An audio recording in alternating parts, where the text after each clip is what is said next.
Come and get it, come and get it, with Peter Russell Clarke. In the city or the outback, he's Australia's brightest spark. Come and get it, come and get it, good food you'll love to eat. Come and get it, come and get it, and there's people you can meet. Cook a shop,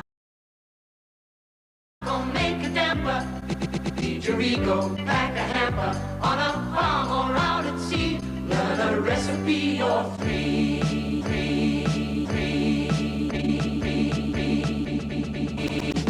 Come and get it with Peter G'day. Russell G'day. Clarke. G'day. Peter, G'day. Peter G'day. Russell, G'day. G'day. Russell G'day. Clarke. G'day. G'day. G'day. G'day. G'day. When I was a boy, people belted beef into them by the bucket loads. Belted beef into them by the bucket loads. Belted beef into them by the bucket loads. They'd be chomping into legs of lamb. They'd be eating. Steaks that big. But not today. But not today. But not today. They're concerned about the fat issue. Wendy, what do they call it again? The pork board or something? The Australian Pork Corporation, Pete. Sounds like pork chook board. Pork chook board. Pork chook board.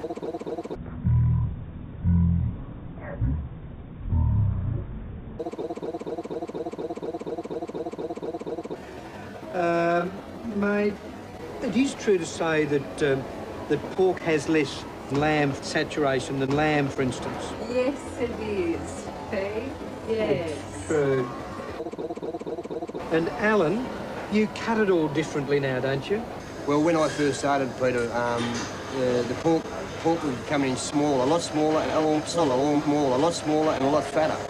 They breed it these days, and they're a lot larger pig, but they're a lot fatter. And with the new season porks, we can do so many more pork with the pork. Right, so the fat's cut off, but it's also to do with the feeding, isn't it? Yes, that's right, Pete. No fat marbling in the meat Right. at all.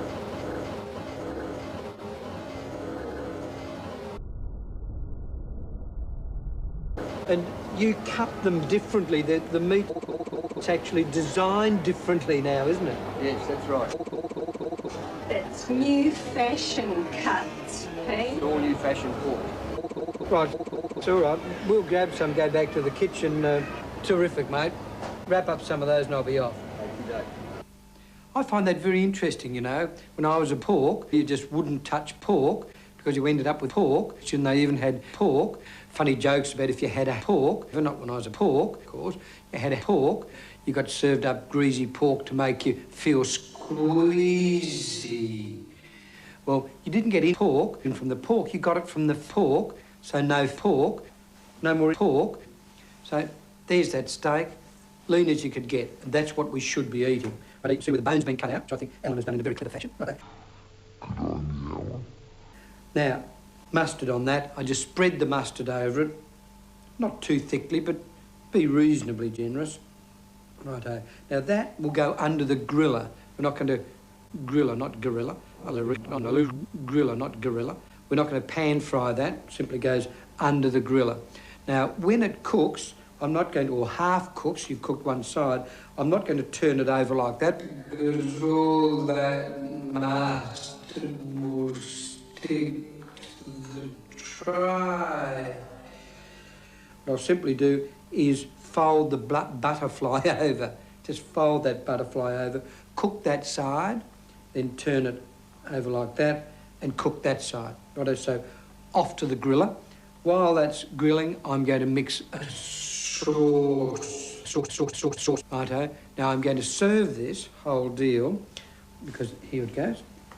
There's the chop, perfectly cooked, onto a plate like that. I put the sauce with it, and I'm serving the whole deal with some rice, some brown rice, simply steamed brown rice with some rice. Simply steamed brown rice. That goes beside it with a steamed carrot or some steamed carrot, and that. What that is that. Fresh coriander. Beautiful smell, beautiful smell. So there it is, that. that. Super pork, all cooked beautifully. Super recipe because it's healthy. See you later. Come and get it with Peter.